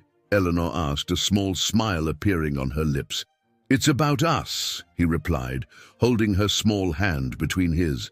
"About how sometimes we need to go through the darkness to find the light. About how true love, the one that heals, that builds, that forgives, is stronger than any pain."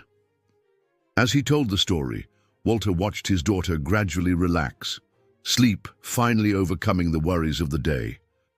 And for the first time since the tragedy, he felt true hope in the future. Because Eleanor was right. Sometimes the most hurt people are the ones who most need love. And sometimes it is through the deepest pain that we find our true strength. "Sleep well, my little warrior," he whispered, kissing her forehead. "Tomorrow will be a new day, and we'll be together to face it, as always."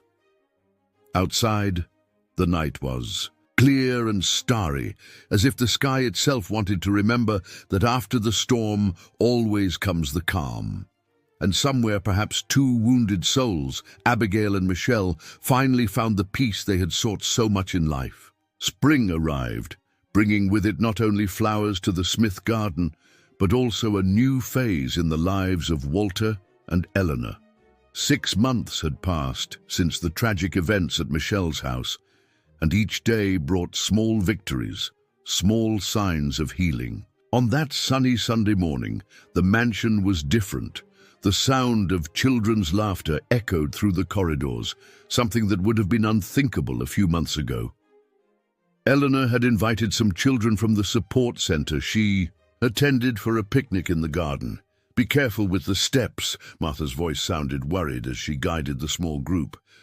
"Marina, hold Eleanor's hand tightly." Marina, a 9-year-old girl who was also blind, had become Eleanor's best friend at the center.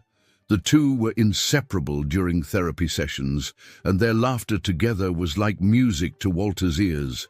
"Dad," called Eleanor from the veranda, "come join the picnic with us." Walter smiled, abandoning the papers he was trying to review in his office. Work could wait.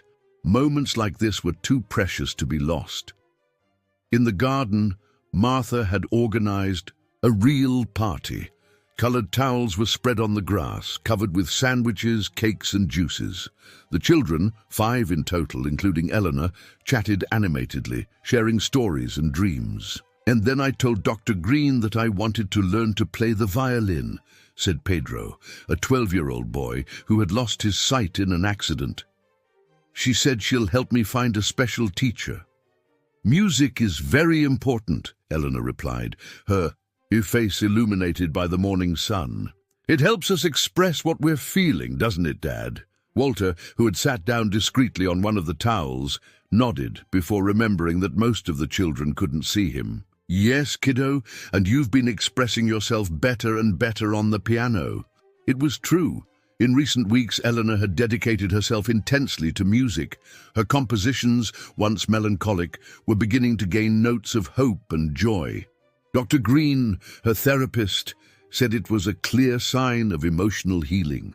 "Mr. Smith," called Marina timidly, "is it true that you're going to help build a new support center?" Walter smiled. The new center project had become his priority in recent months.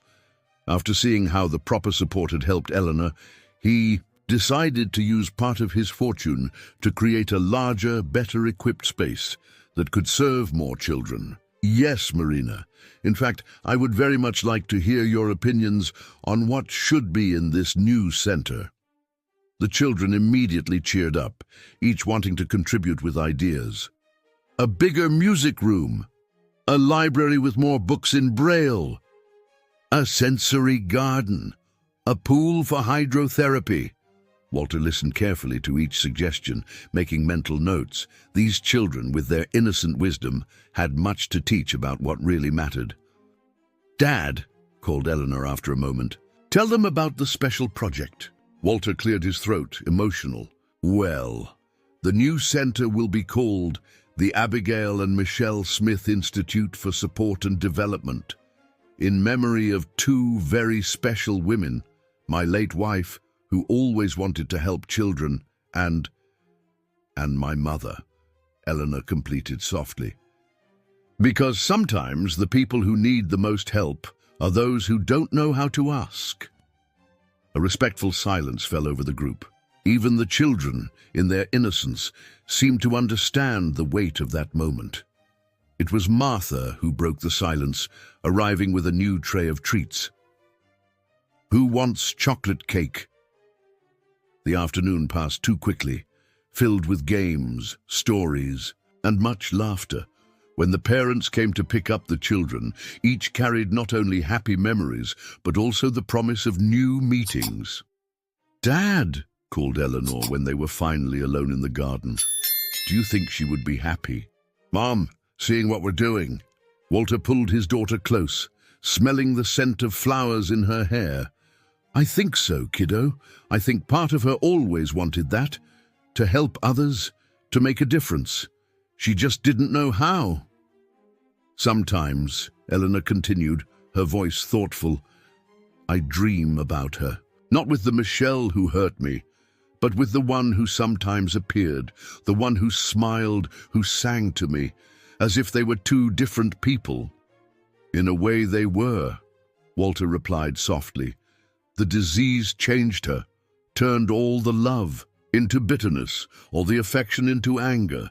But deep down, very deep down, there was goodness there. That's why I want to be a psychologist when I grow up," declared Eleanor, with a certainty surprising for someone so young. "To help people like her before it's too late." Walter felt his heart fill with pride and love. His daughter, who had every reason to close herself off in bitterness and resentment, chose to transform her pain into something positive. That night, after Eleanor fell asleep, Walter found Martha in the kitchen, preparing tea. "She is stronger every day," commented the housekeeper, serving a cup for him. "More sure of herself. Whoever sees her today can hardly believe what she went through." "It's true," agreed Walter, watching the steam rise from his cup. "Sometimes I wonder if she isn't stronger than all of us." "Children have that ability," replied Martha wisely. "To see light even in the darkest places, to transform pain into hope." From upstairs came the soft sound of the piano. Eleanor, who should have been sleeping, was playing again, a new melody, one that Walter had never heard before. "Let her be," said Martha when he mentioned going up. "This music, it sounds different, lighter." And it was true. The music that flowed through the corridors of the mansion no longer carried that melancholy from the early days. It was a melody of healing, of new beginnings. Walter closed his eyes, letting the notes envelop him. His daughter was right. Music could really say what words couldn't. And at that moment, each note seemed to whisper a message of hope. The future still held challenges, of course. There would be difficult days, painful memories that would return when they least expected it. But now they knew how to face them, together with love, understanding, and the certainty that even from the darkest experiences can be born light. The music continued to flow, filling the house with its silent message of healing and renewal. And outside, in the garden they loved so much, the first stars began to shine in the night sky, like small beacons guiding the way to a brighter future. The big day finally arrived. After a year of planning and construction, the Abigail and Michelle Smith Institute would open its doors. The new building, with its modern and accessible architecture, occupied a large plot of land on the outskirts of the city. The sensory gardens, suggested by the children at that memorable picnic, had bloomed beautifully, filling the air with soft perfumes. Walter adjusted his tie in front of the mirror, his hands trembling slightly with the emotion of the moment. From the next room, he could hear Martha helping Eleanor get ready, the two chatting animatedly about the speech his daughter would give at the opening ceremony. "Dad?" called Eleanor, appearing in the doorway of the room. She looked beautiful, in her light blue dress, her hair styled in an elegant braid. "I'm nervous." "Come here, kiddo," he said, extending his arms. At 11 years old, Eleanor had grown so much in the last year, not only in height, but mainly in maturity and confidence. You're going to do wonderfully well. What if I forget the words? Then speak from the heart, he replied simply. That's what you always do best. The venue was already full when they arrived. Families, healthcare professionals, authorities, and of course many children, some who already attended the old center, others who would soon begin their treatment there. Marina, Eleanor's best friend, ran, or rather walked with careful precision, to hug her as soon as they arrived. The two girls had become inseparable, sharing not only the experience of blindness, but also dreams and hopes for the future. I managed to memorize the whole song, whispered Marina excitedly. She and Eleanor had rehearsed a special performance for the ceremony, a duet on the piano that Eleanor had composed especially for the occasion. The ceremony began promptly at 10 o'clock.